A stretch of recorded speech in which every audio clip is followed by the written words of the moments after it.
This is Bigger Questions with your host, Robert Martin. Welcome to Bigger Questions. Today's big question, is Jesus' resurrection history's greatest hoax? We're asking today's bigger question to Dr. Michael Licona. Mike is a New Testament scholar and historian. He works as a professor at Houston Baptist University and also been the director of Risen Jesus, an organisation providing authentic answers to questions about Jesus in the Gospels for over 20 years. He's a popular author, debater and speaker, and he joins me now. Mike, welcome to Bigger Questions. Well, thanks, Robert. Pleasure to be with you again. It's wonderful to have you. Now, Mike, you've been researching, debating, discussing and speaking about the resurrection of Jesus for a long time. Does it get boring thinking and talking about the same topic over such a long period? Not at all. I don't think the subject's boring, but sometimes I get bored with myself, because you say the same thing over and over and over. And so sometimes I will change my presentation. I'll approach it. I've got a couple different ways of approaching the resurrection. I'll do that just to make it fresh for me. But Right. no, I don't think it is at all a boring subject. Okay, right. Yeah, the topic still inspires you and interests you after all this time? Oh, absolutely. Absolutely. But we do like to kick off Bigger Questions with some smaller questions just to get us thinking. Today we're asking Dr. Michael Licona if Jesus' resurrection was history's greatest hoax. So Mike, our smaller question to you today is about hoaxes. Okay, there's one question and it's multiple choice. In 2017, the History Channel released a 10-part series where they explored some of the world's biggest hoaxes. Now, which of the following did not have an episode devoted to it? Was it A, Hitler's diaries, B, the Loch Ness Monster, C, the resurrection of Jesus, or D, how to charge an iPod with Gatorade and an onion? So which of those did not have an episode devoted to it in this 10-part series with the History Channel? Oh, no. Well, the first thing that come to my mind would be, of course, these others they would do ahead of the resurrection, but I'm sure they did the resurrection. I'm going to say the onion and the Gatorade thing on the iPhone. Well, unfortunately, it's not.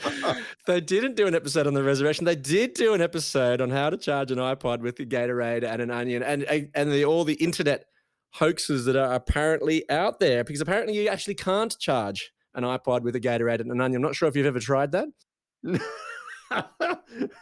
Sounds appealing. So whilst it didn't make the History Channel's documentary, there are many critics of Christianity who claim that Jesus, and in particular his resurrection, is effectively a hoax. It just didn't happen, yet many people sincerely believe it to be true. Now, can you appreciate why they'd make that claim? For it does seem pretty far-fetched that a man was raised back to life. Hitler's diaries and the Loch Ness Monster at least appear plausible. Yeah, I can appreciate that some people have a difficult time accepting it if it's especially if they've been raised in a secular culture, a secular nation their whole lives, and let's say someone comes from China where they're just not used to hearing religion, or North Korea, they're not here, they're not used to it, and hearing about miracles, and then all of a sudden, yeah, this man came back from the dead. That's beyond anything of your own experience or even anything you've ever heard. And so you're going to have problems swallowing that. Mm. But don't hoaxes just show that people are just gullible? So all the major hoaxes in the History Channel documentary were believed by modern people. So what about something originating in the ancient world where people were uneducated, superstitious and unsophisticated? Isn't that just a bit too much to believe? Well, first of all, you don't have to bifurcate modern culture from ancient culture. We also have superstitions. We also have things like fake news and people gullible to all kinds of things. That's why they fall for stuff on the internet. That's why they get scammed out of their money. There's just new ways of doing it today that weren't available in antiquity. So I don't And that's know. why they plug iPods into onions to try to power them. Yeah, that's right. So I don't know that, it's necessarily that we are less gullible today than they were back then. You still have to look at the data. And you can say that there are a lot of people who are gullible, and there were a lot of people gullible in antiquity. There are a lot of people gullible today. But that doesn't mean we can't look at the evidence and arrive at solid, reasonable conclusions. Hmm. So you're saying that perhaps people in antiquity and people today are a bit more similar than perhaps we've often thought? Probably. I mean, I don't remember where it was, but I do remember somewhere reading Cicero where he talks about the foundation of Rome, the foundation stories of Rome with Romulus and Remus, and that Romulus ended up killing Remus, and they had both been raised by a woodpecker, and how Romulus was assumed into heaven during a thunderstorm. And he said, we got to be really careful, not to look too deeply into this story. Mm, So I mean, it's not that they weren't even credulous about their own foundation myths necessarily. mm. So, but is there something to the idea that whilst hoaxes convinced people, for example, the War of the World broadcast in 1938 convinced people that the world really was being invaded, Yeah. yet hoaxes were all eventually discovered as fraudulent. So couldn't the resurrection of Jesus just simply be the greatest hoax that for people still claim it to be true today? Well, Robert, I'd say anything's possible, right? And unless we could ever get into a time machine, return to the past, and verify and actually witness the resurrection of Jesus, we'd have to say, at least in theory, anything is possible. But it's possible that when you leave your house today, you're going to get hit by a car. That's a possibility. Hmm. Um, but you don't necessarily not go out of your house because of that, Mm, because you'll be cautious and you say, in all probability, I'm not going to get hit by a car. I'm going to be safe because we can do the same thing with historical investigation. We can say, well, yeah, it could be the greatest hoax ever, and maybe they did something to make this hoax that we're just not seeing today. But you can second guess anything and everything with that. But we have to go with probability. What does the evidence point? And anything we believe is going to be a step of faith, of some sort of faith. But mm, I want my faith to be a reasonable faith that's based on data, hard data, and evidence. And we have that for the resurrection. mm. Now, it was said about the Hitler diaries that the appetite for them to exist was huge. Sunday Times journalist Brian MacArthur claimed the discovery of the Hitler diaries offered so tempting a scoop that we all wanted to believe they were genuine. So it seems like people wanted them to exist. So isn't this the same with the resurrection of Jesus, that his disciples wanted him to live on, so they developed the biographies of the life of Jesus and his resurrection? I mean, again, you could say anything is possible, but that being the case, why would these disciples? But we can know we got enough data to show that they all suffered terribly for their gospel proclamation, and as they saw, like Peter and Paul and James, the brother of Jesus, we know that they were martyred for their gospel proclamation and beliefs. So if they see their colleagues being martyred, and they go out and they proclaim the same thing and withstand all sorts of persecution, that they are willing to die for their beliefs. And so why are you going to do that for something is false? Mm, You're going to do this, you're going to be willing to suffer and die for something you believe is true. But you're not going to have all these disciples that die or suffer and are willing to die for something they know is false. Liars mm, make poor martyrs. mm, So, and that's why today, virtually every scholar who studies the subject, not just Christians, but also agnostic, atheist, and Jewish, they all acknowledge that the disciples truly believed that Jesus had been raised and had appeared to them. And so the question is, what led them to that belief? And as Dale mm, Allison of Princeton says, the answer to that question is the prize puzzle of New Testament research. mm. That is the prize puzzle, and probably at the heart of today's big question. For some, it does seem that the resurrection is just too hard to believe. So, because someone on Twitter once wrote, someone stealing a body or a hoax is far more logical than a dead person coming back to life. If a body goes missing today, do you assume resurrection is the most likely explanation? Of Mm. course not. So, Mike, what is the evidence? What do you consider why do you consider the resurrection the most plausible explanation for the data? Let me say something first.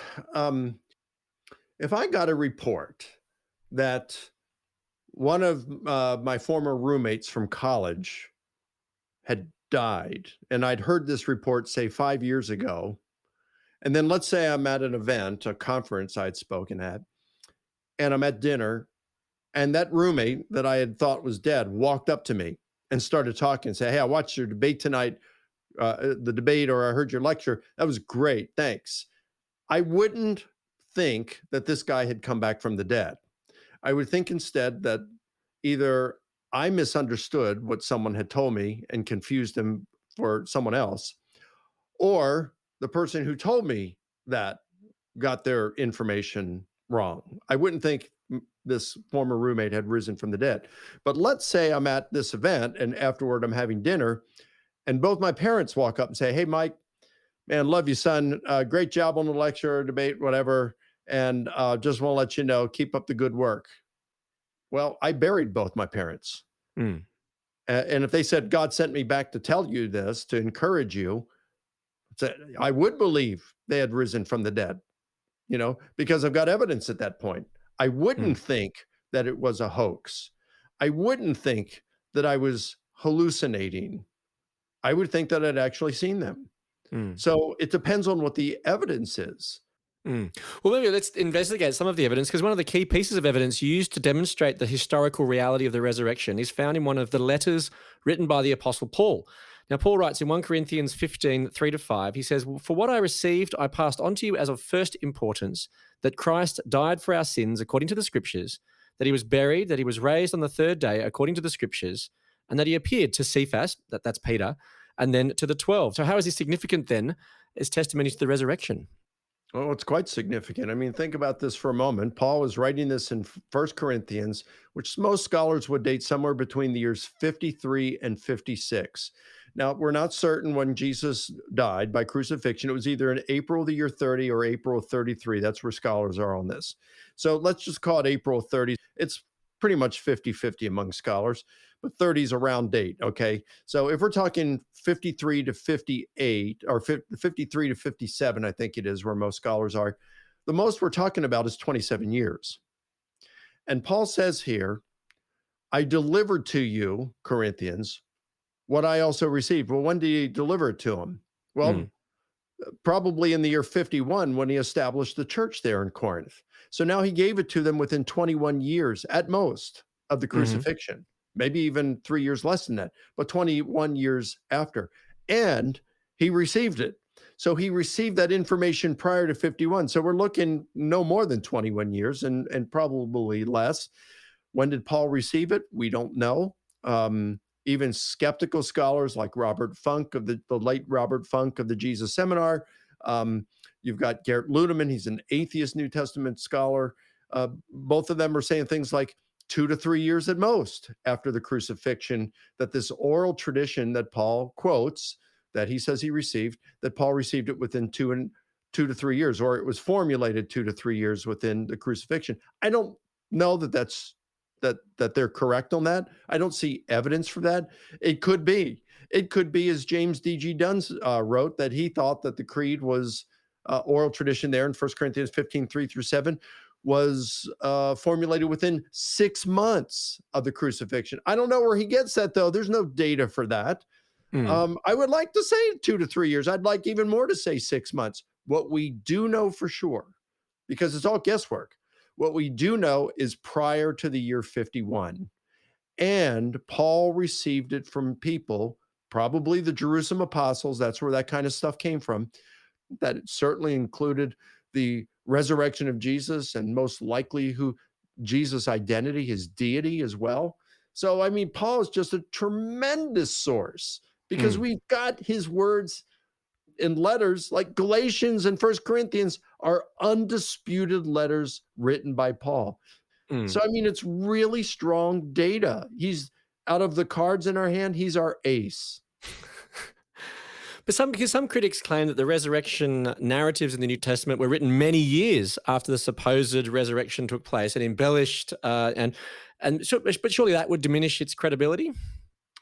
I don't think they're written too long afterward, and certainly all of the Gospels are written within living memory Hmm. of Jesus. An Australian scholar, Robert McIver, published through the Society of Biblical Literature, and in there he talks about how, uh, given multiple studies in the average lifespan back then and the population, estimated populations in the areas, he estimates that there were probably around 62,000 people ages 15 and above who heard Jesus speak, who heard him teach. Mm. And he said, given the typical lifespans, there would have been somewhere between, I think it was 13 and 17,000 eyewitnesses of Jesus who would still have been alive when around the time the Gospel of Mark was written. And even by the time you get to when John was written in the 90s, there would have still been somewhere between 600 to 1,100 eyewitnesses still alive. So all four Gospels are written within the living memory of Jesus. I point Mm. this out too. I know there are still here in the United States. I'm sure there are where you are in Australia. World War II vets. Well, World War II was over what 76 years ago. Mm. And these World War II vets are still alive and are able, and they're still interviewed for documentaries. Now, if we're going to say that these gospels were written too long after the events they purport to describe, stop interviewing these World War II vets, because the distance between World War II and today is longer than the distance between Jesus' death and when the Gospel of John, the fourth gospel, was written. One Mm. final thing I'd say here, and we could go on. Plutarch is considered the greatest of all ancient biographers, and we learn a lot about the ancient world from Plutarch. When he's writing some of his more popular biographies, that of the late Roman Republic, people like Caesar and Cicero and Pompey and Antony and Brutus and that gang, some of the most interesting people and events in all of human history in that time, the transition from Roman Republic to empire. He's writing at least 140 years after those events. And he's claiming at that point that he's got great sources from which he's drawing to put these together to form accurate biographies. The Gospels are written within 20 to 65 years after the death of Jesus. And so there's no reason to think that these are too long after the events. But also we have what was written here in 1 Corinthians 15 as well, which predates probably the final form of all of the Gospels, doesn't it? That's correct. Mm. What about you then, Mike? Because you had a bit of a crisis of faith at one point. Can you tell us a bit about your story and then what convinced you that the resurrection was actually trustworthy? Yeah, fair question. So we go to 2003, and I was finished up that book, The Case for the Resurrection of Jesus, that Gary Habermas and I co-authored. And I asked him at the end, I said, Gary, why is it that scholars look at all the same data, but they arrive at different conclusions? And who are these scholars? He said, well, most of them are New Testament scholars. You get a few philosophers, hardly any professional historians, and nothing written by a professional historian more than a very short book or maybe a journal article or two.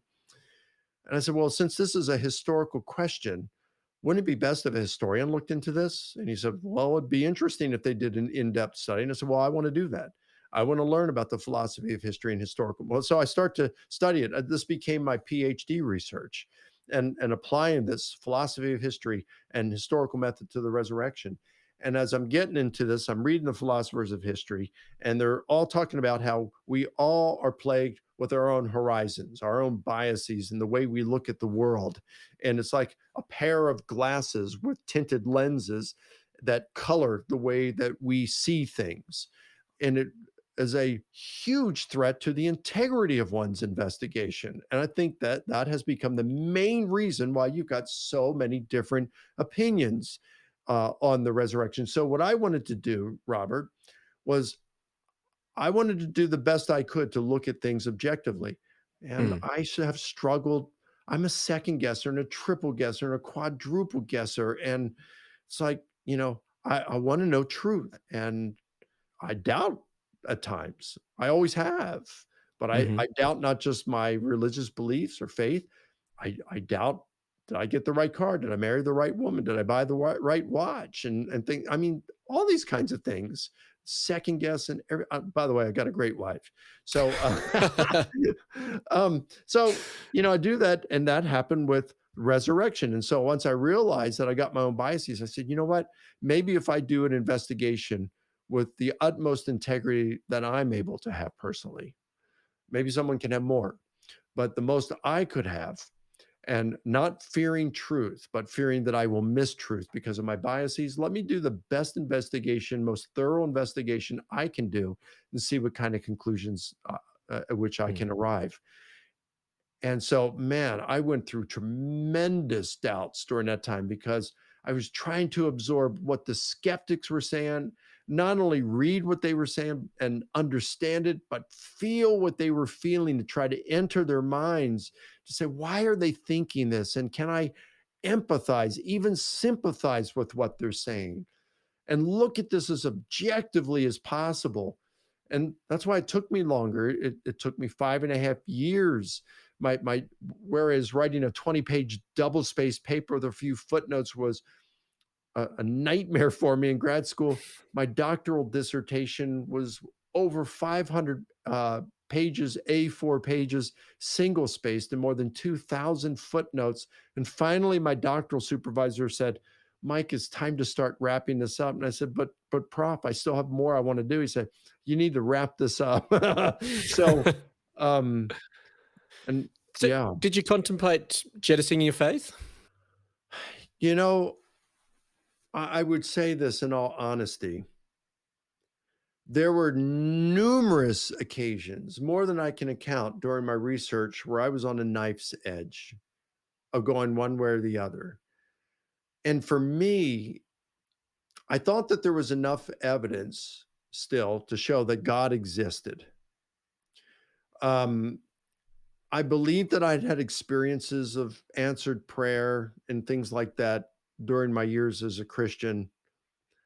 Um, I think that my options would have been either just saying, we can't prove the resurrection, maybe it happened, but historically, it's not enough. I'll remain a Christian by faith. My faith will be weaker than ever, but I will probably remain a Christian.